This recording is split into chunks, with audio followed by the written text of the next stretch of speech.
Hello guys, അപ്പോൾ ഒരു വർഷം മുമ്പ് എടുത്ത സാരിയുടെ ബ്ലൗസ് തയ്ക്കാൻ വേണ്ടി ഞങ്ങൾ ഇന്ന് പോവുകയാണ്. ഗ്രാജുവേഷൻ്റെ സാരി ഒത്തിരി വർഷമായിട്ടുള്ള ഒരു വർഷമായിട്ടുള്ള. അപ്പോൾ സ്നേഹ പറഞ്ഞ് ഞങ്ങൾ എല്ലാവരും കൂടെ അവിടെ നല്ല തയ്യൽക്കാരില്ലാത്തതുകൊണ്ട് ഞങ്ങൾ ഇച്ചിരി ദൂരത്ത് പോയാണ് ഞങ്ങൾ തയ്ക്കാൻ കൊടുത്തത്. അപ്പോൾ ചേച്ചിനോട് ഒത്തിരി ഐഡിയാസ് ഞങ്ങൾ പറഞ്ഞു കൊടുത്തു. ഇൻസ്റ്റാഗ്രാമിൽ ഒത്തിരി റീൽസും ഫോട്ടോസൊക്കെ കാണിച്ചിട്ട് ചേച്ചിക്ക് എന്നെ കൺഫ്യൂഷനെ ഈ പിള്ളേർ എന്താ പറയുന്നത് ഞങ്ങളുടെ അതൊക്കെ പറഞ്ഞിട്ട് ചേച്ചി പറഞ്ഞ് എല്ലാത്തിനും ഓക്കെയാണ് പറഞ്ഞത്. പിന്നെ സ്നേഹ ഇതുവരെ ഗ്രാജുവേഷൻ സാരി എടുത്തിട്ടില്ലായിരുന്നു. പിന്നെ നേരെ പോയി സ്വപ്നാസിലേക്കാണ്.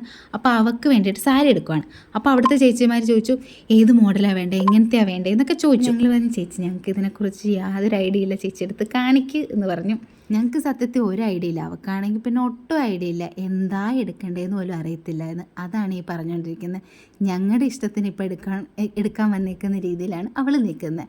ഞങ്ങൾക്ക് സത്യത്തെ അറിയത്തില്ല, എങ്ങനെ എടുക്കേണ്ടത് എന്താ എടുക്കേണ്ടതെന്ന് പോലും അറിയത്തില്ല. പിന്നെ ഈ സാരി കുറച്ച് ഇഷ്ടപ്പെട്ടു. അപ്പം ഞങ്ങൾ അതൊക്കെ ഒന്ന് വെച്ച് നോക്കുമായിരുന്നു. പിന്നെ ഞാൻ പറഞ്ഞു ഫോഴ്സ്ഫുള്ളി നമ്മൾ ഒരു സാധനം ഇഷ്ടപ്പെടാണ്ട് എടുക്കരുതെന്ന്.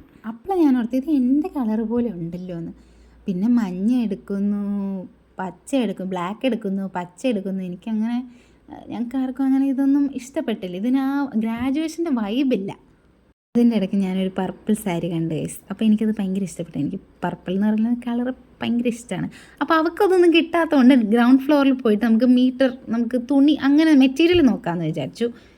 അപ്പോൾ അവിടെ നോക്കിയപ്പോഴും പ്രത്യേകിച്ച് വലിയ കളക്ഷനൊന്നുമില്ല, ഞങ്ങൾക്ക് ഒന്നും ഇഷ്ടപ്പെടുന്നില്ല. എന്നാലും ആ ചേട്ടൻ ഇങ്ങനെ ഓരോ വർക്ക് എങ്ങനെ ചെയ്യണം അങ്ങനെയൊക്കെ പറഞ്ഞു തരികയാണ്. എന്നിട്ട് നമ്മൾ അവൾക്ക് ഇഷ്ടപ്പെട്ട ഫേവറേറ്റ് ആയിട്ടുള്ള വയലറ്റ് കളർ വെച്ച് നോക്കിയിട്ട് നമുക്ക് ഇതൊന്ന് ഉടുത്ത് നോക്കാമെന്ന് പറഞ്ഞു. അത് കഴിഞ്ഞിട്ട് പിന്നെ സൈഡിൽ ലേസൊക്കെ വെച്ചിട്ട് നമുക്ക് അങ്ങനെയൊക്കെ ചെയ്താൽ പോരേ എന്ന് വിചാരിച്ചു. അതിൻ്റെ ഇടയ്ക്ക് ഞാനും പറഞ്ഞ ടോപ്പൊക്കെ നോക്കുവാണ്. അവൾ സാരി ഉടുക്കട്ടെ, അത് കഴിഞ്ഞിട്ട് നോക്കിയാൽ മതിയല്ലോ എന്ന് ഓർത്ത്. പിന്നെ സാരിയൊക്കെ അവൾ ഉടുത്ത് നോക്കി. അന്നേരം അവളുടെ മോഹം അങ്ങ് അത്രയ്ക്ക് ഇതായില്ല. അന്നേരം അവൾ പറഞ്ഞിട്ട് എനിക്ക് പൊക്കത്ത് ഒരു സാരി ഭയങ്കര ഇഷ്ടപ്പെട്ടെന്ന് പറഞ്ഞ് അങ്ങനെ പിന്നെയും നമ്മൾ പൊക്കത്തായി. ആ സാരിയാണ് ഈ സാരി കുറച്ച് മുമ്പ് കണ്ടതേ, അതവൾക്ക് ഭയങ്കര ഇഷ്ടപ്പെട്ടു. അങ്ങനെ ഇത് ഫിക്സ് ആക്കാമെന്ന് വെച്ചു. അവൾക്കും ഇഷ്ടമായി, ഞങ്ങൾക്കും ഇഷ്ടമായി. കാരണം അവൾക്ക് ഈ കളർ നല്ല മാച്ചിങ് ആയിരുന്നു. അത് കഴിഞ്ഞിട്ട് ഞങ്ങൾ പറഞ്ഞു ഡേ ലൈറ്റ് നമുക്കിതൊന്ന് നോക്കാം എന്ന് പറഞ്ഞു. ഞങ്ങൾ ഈ സാരിയായിട്ട് നമ്മൾ വെളിയിലൊന്ന് പോവുകയാണ്, ബാൽക്കണിയിൽ പോയി നിന്നു. എന്നിട്ട് ഡേ ലൈറ്റ് നോക്കാൻ അവൾക്ക് ഭയങ്കര ഇഷ്ടപ്പെട്ടു, ഞങ്ങൾക്ക് എല്ലാവർക്കും ഇഷ്ടപ്പെട്ടു. അങ്ങനെ ഇത് ഫിക്സ് ആക്കിയിട്ട് നമ്മൾ പിന്നെ ബ്ലൗസിന് ലൈനിങ് എടുക്കാൻ വേണ്ടിയിട്ട് നോക്കി. അത് കഴിഞ്ഞിട്ട് നമ്മൾ ഡ്രസ്സൊക്കെ മേടിച്ച് നമ്മൾ ഇറങ്ങി. അത്രയ്ക്കുള്ള